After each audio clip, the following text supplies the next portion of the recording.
ఏమైంది పిల్ల ఇప్పుడు? ఏమైందని? అరే గట్లనే ఉంది సేమ్ టు సేమ్ మన తెలంగాణ సీఎం రేవంత్ రెడ్డి సార్ పనితనం కూడా. ఏదో మార్పు మార్పు అని మస్తు మార్పు తెచ్చిండు రైతుల జీవితాలల్లా. నిజం చెప్పిల్లా, రైతు బంధు పడ్డదా ఎవరికన్నా కరెక్ట్ గా? మీ ఊళ్ళో అయ్యిందా? రైతు బీమా అమలు అయ్యిందా చెప్పు? ఇదైతే నిజమే, కాలేదని చాలా మందే చెప్తున్నారు. మరి ఇప్పుడు మళ్ళీ పాపం రైతులకు యూరియా తిప్పలు వచ్చి పడ్డది మళ్ళా. మొన్నటి దాకానే వచ్చే కదా, ఇప్పుడెందుకు? ఆల్రెడీ వడ్లు కళ్ళలలో ఓసిర్రు అయిపోయాయి. అయ్యో పిచ్చి కావేరి, వరికి మాత్రమే యూరియా అవసరం కాదు, మొక్కజొన్నకు, పత్తికి, వేరుశనగకు, ఇక యాసంగి పంటకు అన్ని పంటలకు ఏత్తరు యూరియా.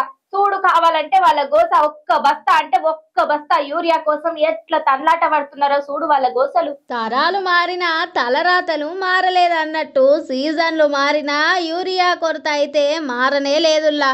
వానకాలం కేంచి యాసంగి కేంచి బస్తాల కోసం అవే తిప్పలంటున్నారు రైతన్నలు. పొద్దుగాల 5 గంటలకు వచ్చి లైన్ల నిల్చున్న ఒక్క బస్తా కూడా దొరకలేదంటున్నారు.